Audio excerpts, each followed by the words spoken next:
Question है हमारा कि सिद्ध कीजिए Z5 और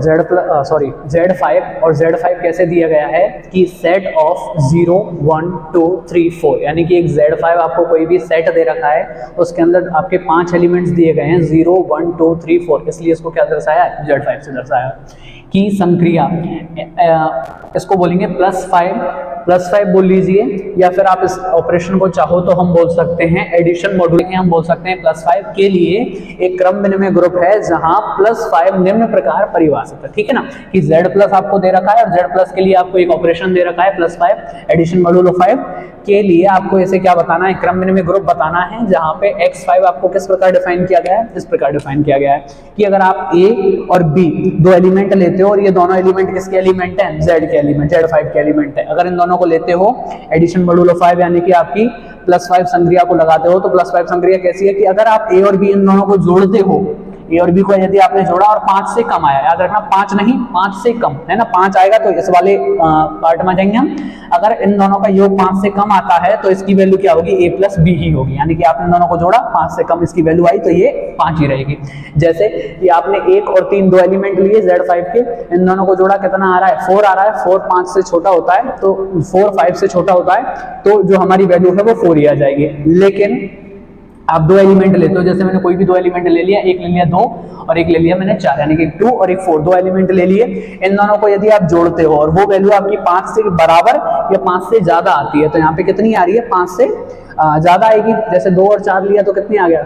2 और 4 लिया तो 6 आ गया। 6 अगर हम देखें तो 5 से ज्यादा है, तो क्या करेंगे, जो भी आपका जोड़ने पर आ रहा है, यदि 5 से ज्यादा आ रहा है यानी कि 6 आ रहा है, तो 6 में क्या करेंगे, 5 को घटा देंगे और वैल्यू कितनी आ जाएगी, अपनी 1 आ जाएगी। यही होता है अपना एडिशन मॉड्यूलो 5, यानी कि +5 संक्रिया इसी प्रकार डिफाइन है। तो इस प्रकार के क्वेश्चंस को अगर हम देखें तो आप ज्यादा सही रहता है यदि आप इसे एक सारणी यानी टेबल बना के करो। तो हमें प्रूफ क्या करना है कि Z5 को Z5 को +5 के लिए क्या बताना है, एक कम्यूटेटिव ग्रुप बताना है, ठीक है। तो इसे ग्रुप बताने के लिए आप सबसे सिंपल तरीका है कि आप क्या बना लीजिए, एक टेबल बना लीजिए, और टेबल बनाने पर आपकी जो पांचों की पांचों प्रॉपर्टीज होती हैं, ठीक है ना, जो हमारी पांचों प्रॉपर्टीज होती हैं किसके लिए, हमारी पांचों प्रॉपर्टीज होती है कम्यूटेटिव ग्रुप के लिए, क्योंकि हमें पता है ग्रुप के लिए प्रॉपर्टीज होती है हमारे पास 4 और कम्यूटेटिव ग्रुप के लिए होती है हमारी 5, क्योंकि एक जो प्रॉपर्टी है हमारी कौन सी वाली, कम्यूटेटिव ग्रुप वाली, क्रम विनिमय ग्रुप वाली, वो ऐड हो जाती है, यानी कि 5 हो जाते हैं। यहाँ पे हमारे पास एलिमेंट दिए गए हैं 5, तो हमें 5 बनाने पड़ेंगे यहाँ पे रो और 5 बनाने पड़ेंगे कॉलम, ठीक है ना। तो 1 2 3 4 और थोड़ा सा मैं इधर ले लेता हूँ, एक बना लेते हैं यहाँ पे, ये हो गया अपना +5 0 1 2 3 4, ये हमारे 5 एलिमेंट आ चुके हैं 0 1 2 3 4। अभी बोलोगे कि सर हमने ये ऐसे टेबल बनाई तो ये दोनों साइड में यानी कि एक बार रो में और एक बार कॉलम में हमने एलिमेंट्स क्यों लिख दिए, क्योंकि इसलिए लिखे हैं क्योंकि जब भी आप कोई भी दो एलिमेंट लेके चलोगे, जैसे मैंने 0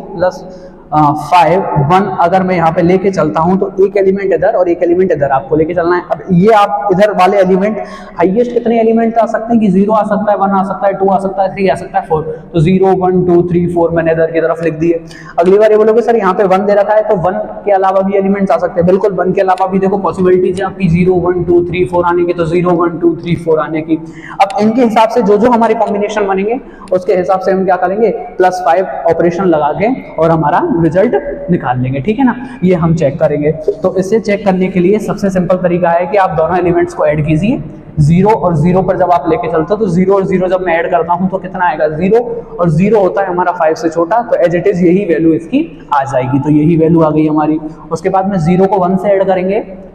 तो कितना आता है, 1 आता है, 1 भी हमारा 5 से छोटा है, तो एज इट इज वैल्यू आ जाएगी। ऐसे ही 0 और 2 को ऐड करेंगे तो 5 से छोटा 2, 0 और 3 को करेंगे तो भी 5 से छोटा 3, और 0 और 4 को ऐड करेंगे तो भी 5 से छोटा 4 आ जाएगा, ठीक है। तो इस प्रकार का हमारा जो +5 ऑपरेशन है वो अप्लाई हो गया। यहाँ पे कोई भी कंडीशन इस वाली नहीं बनी, ओनली ये वाली कंडीशन बनी है कि A+B का मान हमेशा 5 से छोटा आ रहा है। अब एक बार एलिमेंट है आपका 1 और एक एलिमेंट है आपका 0, तो अगर मैं 1 और 0 को ऐड करता हूं तो हमारा 1 आएगा जो कि 5 से छोटा है, तो एज इट इज आ गया। 1 और 1 को ऐड करोगे तो 2, 1 और 2 को करोगे तो 3, 1 और 3 को करोगे तो 4, और याद रखो यहाँ पे जब 1 और 5 4 को करोगे, यानी कि जब आप यहाँ पे ऑपरेशन लेके चलते हो 1 + 5 4, तो इन दोनों को जोड़ने पर आपको कितना मिलता है 5। तो देखो 5 मिलने पर ये हमारा सेकंड टर्म में आ जाता है। सेकंड कंडीशन क्या है कि अगर कोई भी वैल्यू योग करने पर आपकी 5 आती है या 5 से बड़ी आती है, तो आप क्या करोगे, जो भी आपका जोड़ने पर आ रहा है उसे 5 से घटा दोगे। तो जोड़ने पर कितना आ रहा है 5 आ रहा है, और 5 से घटा दिया तो कितना आ जाएगा 0 आ जाएगा। तो इसका मतलब यहाँ पे जो रिजल्ट है वो कितना आएगा आपका 0 आ जाएगा। देखिए यहाँ पे इतना समझ में आ गया। अगला हम क्या करेंगे कि 2 और 0 को ऐड करेंगे तो यहाँ पे आ जाएगा 2, 2 और 1 को करेंगे तो 3, ये आ जाएगा 4, इन दोनों को ऐड करेंगे तो दोबारा 5, और 5 में से 5 घटा दोगे तो कितना आ जाएगा 0। अगली बार में 2 और 4 को ऐड करोगे कितना आएगा 6, 6 में भी यही कंडीशन लग रही है कि 5 से ज्यादा हो रहा है, तो 6 में से अगर 5 को घटाओगे तो कितना आ जाएगा 1 आ जाएगा। सेम टू सेम यहाँ पे लगाओगे तो 3, 4, 0, 3 और 3 करोगे तो 6, 6 में से 5 गया तो 1, ये यहाँ पे 7, 7 में से गया 2। अगली में करोगे तो देखो यहाँ पे 4, 5 में से करोगे तो 0, 1, 2, 3, ठीक है ना। ये हमारी क्या बन गई, टेबल बन गई। आपको इसी प्रकार एक टेबल बनानी है, और ये टेबल बनाने के बाद में अब आपको चेक करना है कि जो इस प्रकार का ग्रुप हमारा दे रखा है, ये ग्रुप आपका क्रम विनिमय ग्रुप है या नहीं है, जिस प्रकार हमसे क्वेश्चन में पूछा गया है, ठीक है। तो सबसे पहली प्रॉपर्टी होती है हमारी समृद्धता प्रॉपर्टी, यानी कि क्लोजर प्रॉपर्टी, समृद्धता। और समृद्धता क्या कहती है, क्योंकि समृद्धता के लिए आपको सिंपल याद रखना है कि कोई भी दो एलिमेंट लेते हो आप, कोई भी दो एलिमेंट ले लिया आपने ए और बी जेड के,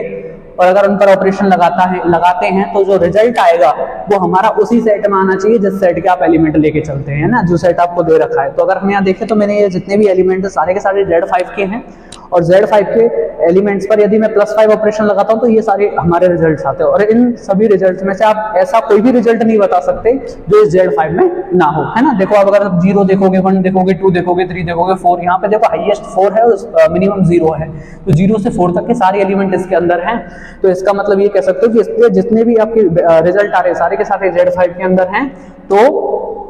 Z5 का प्रत्येक या Z5 के प्रत्येक एलिमेंट +5 संक्रिया के लिए समृद्धता नियम का पालन करते हैं, ठीक है ना, समृद्धता नियम का पालन करते हैं। उसके बाद में हमारी सेकंड प्रॉपर्टी आती है साहचर्यता। सेकंड प्रॉपर्टी आती है साहचर्यता। अगर सेकंड प्रॉपर्टी साहचर्यता को आप देखें तो सेकंड प्रॉपर्टी साहचर्यता में हमें क्या करना होता है, हमें यह बताना होता है कि अगर आप A*B यानी कि A,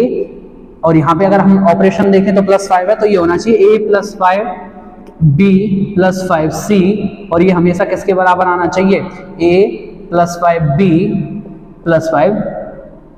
C के बराबर आना चाहिए। और ऐसा आएगा, क्यों आएगा, क्योंकि अगर आप देखोगे तो एक Z5 के जितने भी एलिमेंट है 0, 1, 2, 3, 4, ये सारे के सारे कैसे एलिमेंट हैं, ये आपके पूर्णांक हैं,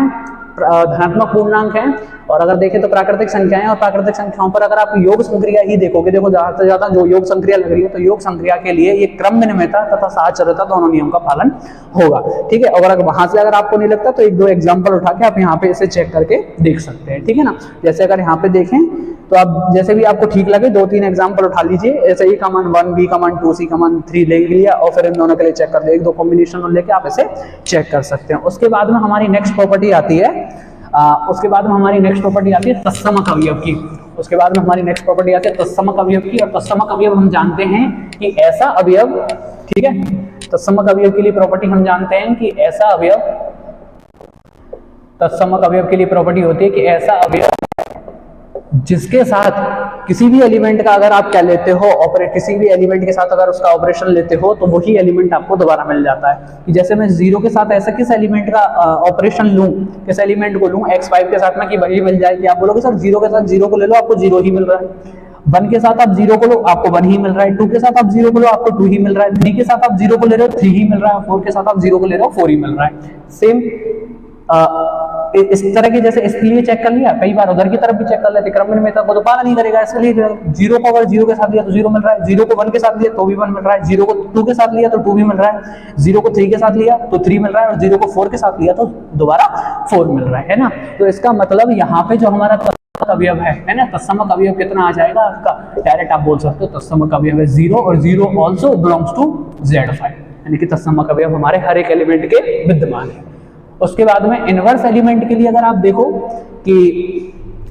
इनवर्स एलिमेंट यानी कि प्रतिलोम अवयव है ना, प्रतिलोम अवयव देखें तो हर एक एलिमेंट के लिए प्रतिलोम अवयव थोड़ा सा अलग है। कैसे कि प्रतिलोम अवयव की जो डेफिनेशन होती है वो ए एस्ट्रिक इनवर्स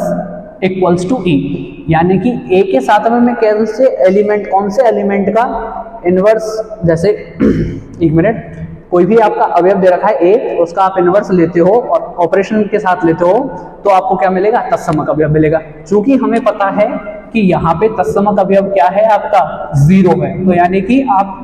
जब दो एलिमेंट्स का अगर ऑपरेशन लेते हो x5 यानी कि x5 ऑपरेशन लेते हो दो एलिमेंट का, तो आपको 0 मिल रहा है, तो वो आपस में क्या कहलाएंगे, एक दूसरे के इनवर्स कहलाएंगे। जैसे आप देखोगे तो 0 कब मिल रहा है, जब 0 0 ले रहे हो, तो 0 0 आपस में एक दूसरे के इनवर्स हैं। यहाँ देखोगे तो 0 यहाँ मिल रहा है ना, तो 1 और 4 आपस में एक दूसरे के क्या हुए, इनवर्स हुए। ऐसे ही अगर आप देखोगे 2 के लिए, अगर 2 और 3 यानी कि 0 कब मिल रहा है, 2 और 3 के लिए, तो 2 और 3 एक दूसरे के इनवर्स हो गए। ऐसे ही 0 3 और 2 हो गए, ऐसे ही 0 वाला ये 1 और 4 हो गए। तो इसका मतलब हर एक रो और कॉलम में आपको 0 मिल रहा है, जो एक तत्समक अवयव है। तो जो एलिमेंट से मिलकर ये मिल रहा होता है वे आपस में क्या कहलाते हैं, एक दूसरे के इनवर्स कहलाते हैं, यानी कि हर एक एलिमेंट का यहाँ पे इनवर्स एग्जिस्ट करता है। ठीक है, फिर फोर्थ प्रॉपर्टी, थर्ड प्रॉपर्टी नहीं, फोर्थ प्रॉपर्टी इसकी हमारी, और फिफ्थ प्रॉपर्टी हमारी आती है क्रम विनिमयता वाली। ठीक है ना, थर्ड प्रॉपर्टी कौन सी आती है, क्रम विनिमयता। तो क्रम विनिमयता के लिए अब इसको लिखना कैसे है, इसको ऐसे लिखेंगे कि हर एक एलिमेंट के लिए यहाँ पे हर एक एलिमेंट के लिए एक प्रतिलोम अवयव विद्यमान है, क्योंकि कोई भी दो एलिमेंट्स को जब आप कोई भी दो एलिमेंट को आप जब +5 ऑपरेशन के साथ लेते हो तो आपको तत्समक अवयव 0 मिल रहा है। ठीक है ना, हर एक के लिए। तो इसका मतलब इसके हर एक एलिमेंट का प्रतिलोम अवयव विद्यमान है। क्रम विनिमय नियम के लिए अगर हम देखें तो क्रम विनिमयता नियम हमारे लिए क्या बोलता है कि आप कोई भी दो एलिमेंट लेते हो, जैसे a +5 b लेते हो, तो आपको b +5 a मिलना चाहिए। और हम जानते हैं कि योग संक्रिया है यहाँ पे, और चाहे मॉड्यूलो संक्रिया हो, साथ साथ में कोई फर्क पड़ने वाला नहीं है तो योग संक्रिया। और a और b हमारे देखेंगे तो दोनों क्या हैं, 0 1 2 3 4, 0 1 2 3 4 ये हमारी धनात्मक संख्याएं हैं, धनात्मक प्राकृतिक धनात्मक पूर्णांक संख्याएं हैं। तो इसका मतलब ये हुआ कि ये हमारा क्या करेगा, क्रम विनिमयता नियम का आसानी से पालन करेगा। क्या करेगा, क्रम विनिमयता नियम का पालन करेगा। आप देख लेना, आप चाहो तो a और b की जगह 1 2 लेके देख लो, 3 4 लेके देख लो, 7 8 तो लोगे नहीं, 0 और 2 लेके देख लो, एलिमेंट्स लेके देख लो, जो रिजल्ट इससे आएगा वही रिजल्ट इससे आएगा। तो दोनों क्या करेंगे, क्रम विनिमयता नियम का पालन करेंगे। जैसे अगर मैं यहाँ पे बाई एग्जांपल देखूं कि अगर आप 0 0 लेते हो तो 0, 1 और 0 लेते हो तो 1, और 0 1 लेते हो तो भी, यानी कि आपने पहले 1 और 0 लिया तो आपको 1 मिल रहा था, आपने 0 और 1 लिया तो भी 1 मिल रहा है। अगर देखोगे आप 2 और 0 ले रहे हो तो 2 मिल रहा है। और अगर आप यहाँ पे देखोगे, एक मिनट, ये हो गया अपना 1 और 0 ले रहे थे तो 1, और 0 और 1 ले रहे तो ये। अगली बार क्या किया आपने, 2 और 0 लिया तो 2 मिल रहा है, और 0 और 2 लिया तो 2 मिल रहा है। अगली बार देखोगे तो 3 और 0 लोगे तो 3 मिल रहा है, और इस बार देखोगे तो 0 और 3 लोगे तो 3 मिल रहा है। यानी कि दोनों ही क्या कर रहे हैं, हमारे क्रम विनिमय नियम का पालन कर रहे हैं। इसका मतलब क्रम विनिमय नियम भी होता है, तो हम क्या बोल सकते हैं, hence z plus 5 is a commutative group, यानी कि ये क्या है, हमारा एक कम्यूटेटिव ग्रुप है। और आप आराम से ऐसे प्रूफ कर दिया हमने, है ना।